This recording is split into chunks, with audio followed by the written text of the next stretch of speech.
നമസ്കാരം. ബാലാവകാശ സംരക്ഷണ വാർത്തകളിലേക്ക് സ്വാഗതം. ജൂലൈ 1 കേരളത്തിലെ പത്രമാധ്യമങ്ങളിൽ പ്രസിദ്ധീകരിച്ച പ്രധാന വാർത്തകൾ ഇവയാണ്. അങ്കണവാടിക്ക് ഭീഷണിയായ മരങ്ങൾ വെട്ടിമാറ്റുന്നതിനെ ചൊല്ലി തർക്കം. കുറുപ്പമ്പടി മേദലയിൽ അങ്കണവാടി കെട്ടിടത്തിന് ഭീഷണിയായി നിൽക്കുന്ന മരങ്ങൾ വെട്ടിമാറ്റുന്നതിനെ ചൊല്ലി തർക്കം. സ്വകാര്യ വ്യക്തിയുടെ പുരയിടത്തിൽ നിൽക്കുന്ന 3 മരങ്ങളാണ് 25-ലധികം കുട്ടികൾ പഠിക്കുന്ന അങ്കണവാടിക്ക് ഭീഷണി ഉയർത്തുന്നത്. കെട്ടിടം നിലനിർത്താൻ നീക്കം. വിദ്യാർത്ഥികളുടെ ജീവൻ അപകടത്തിലാകുന്ന കെട്ടിടം പൊളിക്കണമെന്ന് നഗരസഭയും. Kasaragod Nellikunnu girls vocational higher secondary സ്കൂളിലെ വിദ്യാർത്ഥികളുടെയും അധ്യാപകരുടെയും ജീവന് ഭീഷണിയായ കെട്ടിടം പൊളിച്ചു നീക്കണമെന്ന് കാസർഗോഡ് നഗരസഭയും ഉത്തരവിട്ടു. കഴിഞ്ഞ ദിവസം കളക്ടറും കെട്ടിടം പൊളിക്കുവാൻ ഉത്തരവിട്ടിരുന്നു. അതിനിടെ കെട്ടിടം ഓടുമേഞ്ഞും മരത്തൂണുകൾ കൊണ്ടും താങ്ങുകൊടുത്തും നിർത്താൻ കെട്ടിടത്തിന്റെ ഉടമസ്ഥതയിലുള്ള സൊസൈറ്റി ഭാരവാഹികൾ നീക്കം തുടങ്ങി. വാഹനമോടിച്ച് അപകടമുണ്ടാക്കിയ 71 കുട്ടികൾക്ക് നിയമപഠന ക്ലാസ്. മഞ്ചേരി വാഹനമോടിച്ച് അപകടമുണ്ടാക്കിയ 71 കുട്ടികൾക്ക് ബാലസംരക്ഷണ യൂണിറ്റ് ഗതാഗത നിയമങ്ങൾ പഠിപ്പിക്കുന്നു. അപകടമുണ്ടാക്കി ആളപായം ഉണ്ടാക്കിയതടക്കമുള്ള കുറ്റങ്ങൾ ചെയ്ത കുട്ടികൾക്കാണ് ജുവനൈൽ ജസ്റ്റിസ് ബോർഡിന്റെ നിർദ്ദേശപ്രകാരം ക്ലാസ് നൽകുന്നത്. 12 മുതൽ 17 വയസ്സുവരെയുള്ള കുട്ടികൾ ഇതിൽപ്പെടുന്നു. ഡിഫ്തീരിയ തിരൂരിൽ 74 കുട്ടികൾക്ക് കുത്തിവയ്പ്പെടുത്തു. തിരൂർ നഗരസഭയിലെ ആലിൻചുവട് പ്രദേശത്ത് 10 വയസ്സുകാരിക്ക് ഡിഫ്തീരിയ ബാധിച്ചുവെന്ന സംശയത്തെ തുടർന്ന് കോഴിക്കോട് മെഡിക്കൽ കോളേജ് ആശുപത്രിയിൽ പ്രവേശിപ്പിച്ചതിന്റെ അടിസ്ഥാനത്തിൽ ആരോഗ്യവകുപ്പും നഗരസഭയും ബോധവൽക്കരണം നടത്തി 74 കുട്ടികൾക്ക് പ്രതിരോധ കുത്തിവയ്പ്പെടുത്തു. സ്കൂളുകൾ കേന്ദ്രീകരിച്ച് കഞ്ചാവ് വിൽപ്പന. 2 പേർ പിടിയിൽ, 2 പേർ രക്ഷപ്പെട്ടു. കായംകുളം സ്കൂളുകൾ കേന്ദ്രീകരിച്ച് വിദ്യാർത്ഥികൾക്ക് കഞ്ചാവ് പൊതികളാക്കി വിൽപ്പന നടത്തുന്ന സംഘത്തിലെ 2 പേരെ എക്സൈസ് സംഘം അറസ്റ്റ് ചെയ്തു. ചീറിപ്പാഞ്ഞ് കുട്ടി ഡ്രൈവർമാർ, കുരുക്കാൻ വേഗപ്പൂട്ട് വരുന്നു. തൊടുപുഴ നിയമം കാറ്റിൽ പറത്തി നഗരത്തിലൂടെ ഇരുചക്ര വാഹനങ്ങളിൽ യുവാക്കളും കൗമാരക്കാരും ചീറിപ്പായുന്നു.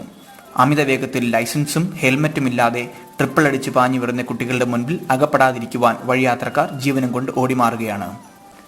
കണ്ണൂക്കര അങ്കണവാടി കാണാൻ ചൈൽഡ് ലൈൻ ഉദ്യോഗസ്ഥർ എത്തി. കണ്ണൂർ ശോചനീയമായ നിലയിൽ വെള്ളക്കെട്ടുള്ള സ്ഥലത്ത് ഒട്ടും സൗകര്യമില്ലാത്ത ഷെഡിൽ പ്രവർത്തിക്കുന്ന കണ്ണൂക്കര അങ്കണവാടിയിലെ പിഞ്ചോമനകളുടെ ദുരിതം നേരിട്ടറിയുവാൻ കോർപ്പറേഷൻ കൗൺസിൽ പ്രതിപക്ഷ അംഗങ്ങളും ചൈൽഡ് ലൈൻ പ്രതിനിധികളും എത്തി. പീഡനത്തിന് വഴങ്ങാത്തതിന് 16-കാരനെ വധിക്കുവാൻ ശ്രമിച്ച കേസിൽ ജീവപര്യന്തം. കോഴിക്കോട് സ്വവർഗരതിക്ക് വഴങ്ങാത്തതിന് 16-കാരനായ വിദ്യാർത്ഥിയെ വധിക്കുവാൻ ശ്രമിച്ച കേസിൽ പയ്യാനക്കൽ നെട്ടൂർ പണ്ടാരത്ത് വളപ്പ് ഹസൻ കോയെ കോഴിക്കോട് 1-ാം അഡീഷണൽ സെഷൻസ് കോടതി ജഡ്ജി എം ശങ്കരൻ നായർ ജീവപര്യന്തം തടവിനും 50,000 രൂപ പിഴ അടയ്ക്കുവാനും ശിക്ഷിച്ചു. ടോൾ ബാർ പ്രതീക്ഷിക്കാതെ വീണു സ്കൂൾ ബസ്സിലെ വിദ്യാർത്ഥിക്ക് പരിക്ക്. കുമ്പളം കൊച്ചി ബൈപ്പാസിൽ കുമ്പളം ടോൾ പ്ലാസയിൽ അപ്രതീക്ഷിതമായി ടോൾ ബാർ വീണത് കണ്ട് ബ്രേക്കിട്ട സ്കൂൾ ബസ്സിൽ ഇരുന്ന് ഡേ കെയർ വിദ്യാർത്ഥിക്ക് പരിക്ക്. അങ്കണവാടിയിലെ ആദ്യ ദിനത്തിൽ 2.5 വയസ്സുകാരൻ മുങ്ങി മരിച്ചു. അമ്പലപ്പുഴ അങ്കണവാടിയിലെത്തിയ ആദ്യ ദിനം സമീപത്തെ വെള്ളക്കെട്ടിൽ 2.5 വയസ്സുകാരന് ദാരുണാന്ത്യം. അമ്പലപ്പുഴ പായൽക്കുളങ്ങര പുഷ്പമംഗലത്ത് ഷിബുവിന്റെ ഏകമകൻ ആദിത്യനാണ് അമ്പലപ്പുഴ കരൂരിലെ 73-ാം നമ്പർ അങ്കണവാടിക്ക് സമീപത്തെ വെള്ളക്കെട്ടിൽ വീണു മരിച്ചത്. കുട്ടിയെ ബൈക്കിൽ കൊണ്ടുപോയി ഏലസ് കവർന്ന് ഉപേക്ഷിച്ചു. അമ്പലപ്പുഴ ബൈക്കിലെത്തിയ യുവാവ് 10 വയസ്സുകാരനെ ബൈക്കിൽ കൊണ്ടുപോയി സ്വർണ്ണ ഏലസ് അപഹരിച്ച ശേഷം വഴിയിൽ ഉപേക്ഷിച്ചു. സ്കൂളുകളിൽ സൗജന്യമായി സാനിറ്ററി നാപ്കിൻ നൽകും. കോട്ടയം പെൺകുട്ടികൾക്ക് സൗജന്യമായി സാനിറ്ററി നാപ്കിൻ നൽകാൻ വിദ്യാഭ്യാസ സ്ഥാപനങ്ങളും സ്കൂളുകളും കൈകോർക്കുന്നു. തദ്ദേശ സ്വയംഭരണ സ്ഥാപനങ്ങൾ പ്രത്യേകം തുക വകയിരുത്തണമെന്ന് സർക്കാർ നിർദ്ദേശം നൽകി. തിരുവനന്തപുരം, കോഴിക്കോട് ജില്ലകളിൽ നടപ്പാക്കി വിജയിച്ച പദ്ധതിയാണ് ജില്ലയിലും നടപ്പാക്കുവാൻ സർക്കാർ നിർദ്ദേശം നൽകിയിരിക്കുന്നത്. സൗജന്യ നിരക്കിൽ യാത്ര ചെയ്യുന്നത് 64,650 കുട്ടികൾ. പത്തനംതിട്ട ജില്ലയിൽ വിദ്യാർത്ഥികൾ ഏറെ ആശ്രയിക്കുന്നത് സ്വകാര്യ ബസ്സുകളെ. 64,650 കുട്ടികൾ ജില്ലയിലെ വിവിധ റൂട്ടുകളിലെ സ്വകാര്യ ബസ്സുകളിൽ സൗജന്യ നിരക്കിൽ യാത്ര ചെയ്യുന്നതായാണ് കണക്ക്. ഇതിൽ 13,000 കുട്ടികൾക്ക് മാത്രമാണ് RTO ഒപ്പിട്ട യാത്രാ സൗജന്യ കാർഡ് നൽകുന്നത്.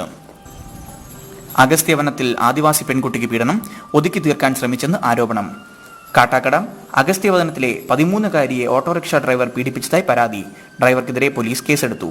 അഗസ്ത്യവനത്തിലെ സെറ്റിൽമെന്റിലെ ഡ്രൈവറായ വ്യക്തിക്കെതിരെയാണ് കേസെടുത്തതെന്ന് പോലീസ് അറിയിച്ചു. കഴിഞ്ഞ 25-നാണ് പീഡനം നടന്നത്. പിതാവിനും ബന്ധുവിനുമൊപ്പം പ്രതിയുടെ ഓട്ടോറിക്ഷയിൽ സഞ്ചരിക്കവേ വനത്തിൽ വെച്ച് കുട്ടിയുടെ ബന്ധുക്കളെ ഇറക്കിവിട്ട ശേഷം പെൺകുട്ടിയെ ഓട്ടോറിക്ഷയിൽ തട്ടിക്കൊണ്ടുപോയി വനത്തിൽ വെച്ച് പീഡിപ്പിച്ചിരുന്നതാണ് പരാതി. പീഡന വിവരം പുറത്തറിയാതിരിക്കുവാൻ ശ്രമം നടന്നിരുന്നു.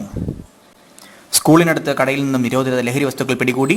വിതുര ഹൈസ്കൂൾ ജംഗ്ഷനിലെ കടയിൽ നിന്നും നിരോധിത ലഹരി വസ്തുക്കൾ പോലീസ് പിടികൂടി. 150ഓളം ചെറു പാക്കറ്റുകളാണ് പിടികൂടിയത്. സംഭവവുമായി ബന്ധപ്പെട്ട് കടയുടമ പുത്തൻവിള വീട്ടിൽ സുബേർ കുഞ്ഞിനെതിരെ കേസെടുത്തു.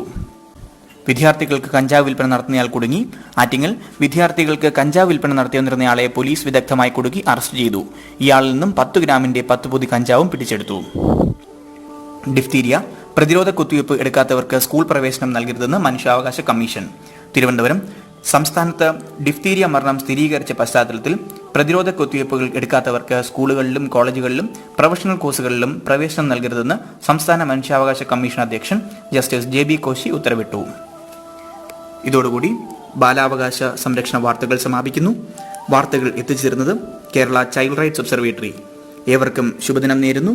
നന്ദി.